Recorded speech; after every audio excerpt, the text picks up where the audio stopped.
Hej alle sammen, og hjertelig velkommen til den her video. Inden jeg lige starter videoen, så vil jeg gerne lige sige, at jeg er syg, så hvis jeg har en lidt funky stemme, så er det nok derfor, og jeg snøfter også en del. Så nu har jeg advaret jer. Men den her video, den skal handle om noget, der hedder Project Pan. Og i torsdags, der startede jeg noget, der hed Pan That Palette, og det er nogenlunde det samme koncept. I stedet for at have en palette, så har jeg bare valgt 10 produkter, som jeg gerne vil bruge op. Jeg har skrevet 10 produkter ned på den her blog, og så vil jeg vinge dem af, når jeg har brugt dem op osv. Jeg har tænkt lidt på, om der skal være tidsbegrænsning på, fordi det kan godt motivere osv. Men på den anden side, så ved jeg heller ikke, om jeg bliver for stresset med det, fordi det er min første gang, jeg prøver sådan noget her. Jeg har prøvet at lave noget uden for kamera, men det gik ikke så godt. Så måske skal jeg sætte tidsbegrænsning på.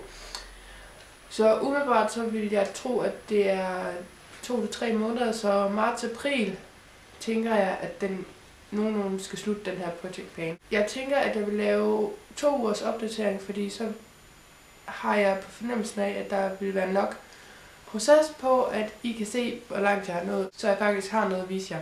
Men jeg vil bare gå i rækkefølgen af, hvad der står på den her blog, og den første, det er en lipgloss, som jeg aldrig nogensinde går med.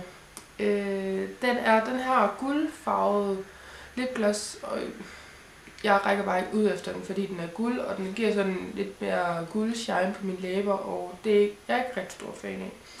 Men det er en fra L'Oreal, og det er deres Glam Shine Sorbet, og den hedder Pineapple Sorbet, og jeg aner ikke, om man kan få den her mere. Jeg ved ikke, hvor lang tid jeg har haft den, så det synes jeg ikke er særlig fedt, at jeg har haft den her i mega lang tid, så jeg ikke engang kan huske, hvornår jeg har fået den. Den næste ting, det er en concealer, og det er i princippet sådan en 2-in-1 Anti-Spot Roll-On.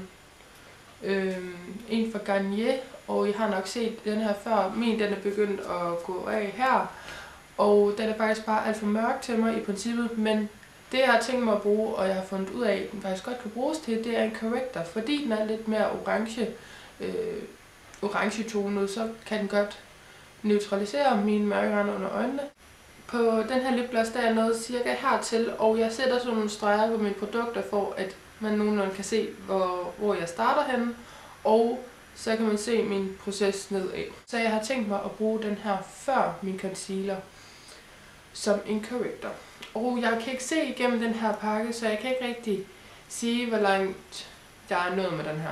Jeg vil gætte på, at jeg er cirka halvvejs. Det næste er en eyeliner. De her blyants eyeliner, dem er jeg ikke ret stor fan af, fordi at de kan hurtigt blive hårde for mig, og så kan det bare ondt at bruge, synes jeg. Så jeg kan bedst lide, at de er bløde, og den her det er en af de hårde, så jeg håber, at den ikke bliver en fail, den her, fordi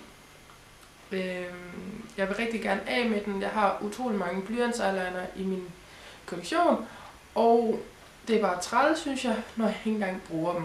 Det er en fra Wet n Wild, og det er deres Kajal eyeliner i Black. Og jeg ved ikke rigtig, hvordan jeg skal måle den her. Den er omkring de 10 cm. Den passer ikke til nogen af mine fingre, så jeg kan ikke rigtig måle.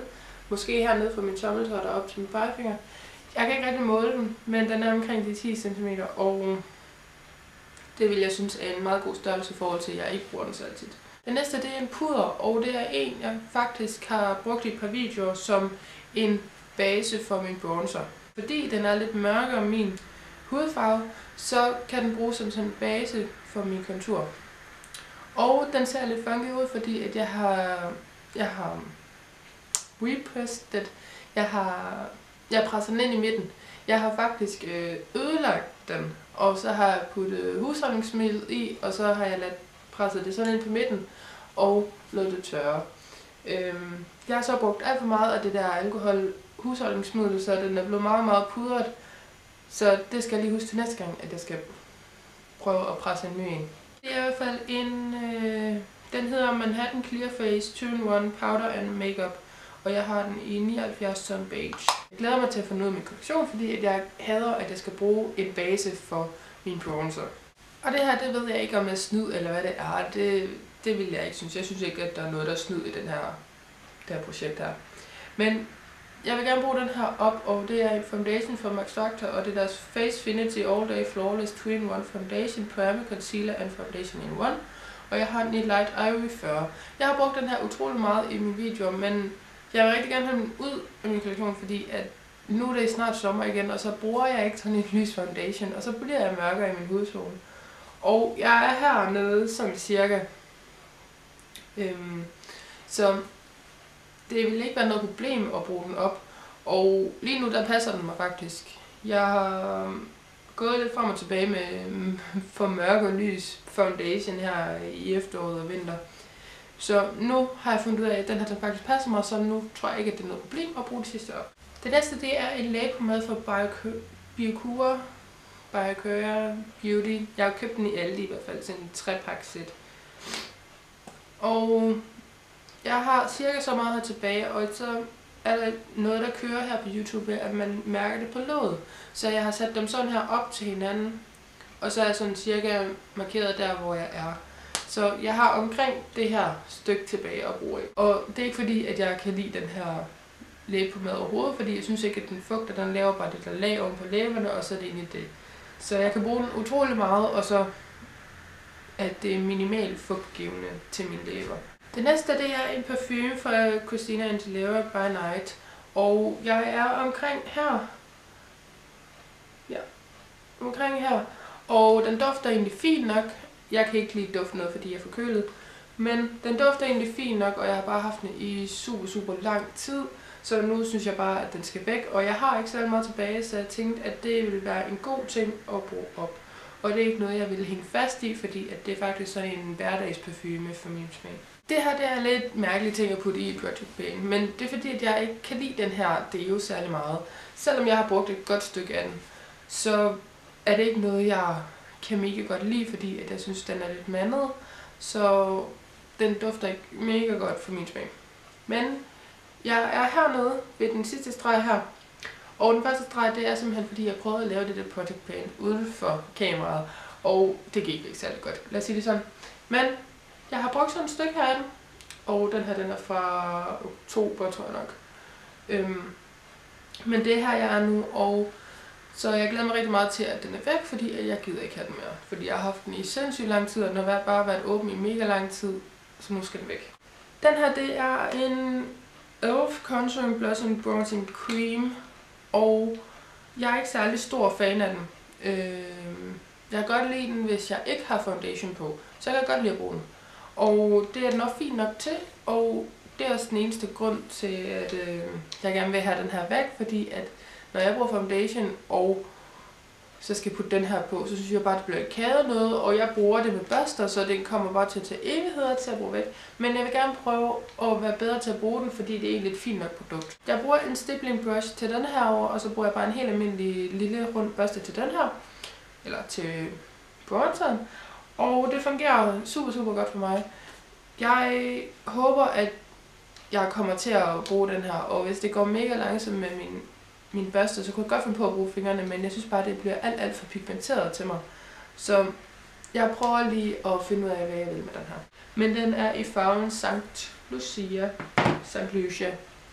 Jeg ved ikke, hvad den anden hedder. Den sidste, det er en håndcreme fra Beckham, og den her Immediately Beckham Yours Beckham. Jeg ved det ikke rigtigt. Men den er i hvert fald kommet i et sæt sammen med parfume. Jeg har fået min ekskæreste på meget lang tid siden. Og den fik faktisk en fin nok håndcreme. Men den er bare sådan lidt brunlig, og det synes jeg er lidt mærkeligt. Og så dufter den lidt mærkeligt. Men jeg er cirka herop til, og det er ikke noget, jeg kan se igennem pakken. Så det er simpelthen bare det, at jeg prøver at gøre det her, hvor man prøver at presse det ned. Men det meste, det er bare luft, og jeg prøver at presse luften ud, men så kommer det bare produkt ud. Så det duer ikke rigtigt. Men jeg er nogenlunde heroppe, fordi jeg har ikke brugt særlig meget af den, fordi jeg har prøvet at bruge min mailsåndcreme op, som kommer i en MT på et tidspunkt. Men jeg glæder mig utrolig meget til den her, den er væk, fordi jeg vil gerne prøve at komme igennem min håndcreme. Det var alt for den her video. Jeg håber, den kunne være interessant, og det bliver en ny serie, jeg laver her på kanalen. Så jeg håber, I har lyst til at følge med i, hvordan jeg gør, og jeg kommer selvfølgelig med nogle opdateringer hen ad vejen. Og I må rigtig gerne like den her video, hvis I kunne lide den, fordi det betyder bare rigtig meget for mig, for at se, hvad I godt kan lide af videoer. Og hvis I har nogle spørgsmål og så videre, så stil dem endelig gerne til mig nede i kommentaren. Jeg svarer gerne på dem. Så jeg håber virkelig meget, at I kunne lide den her serie, jeg begynder på min kanal. Og så ses vi bare i min næste video. Hej!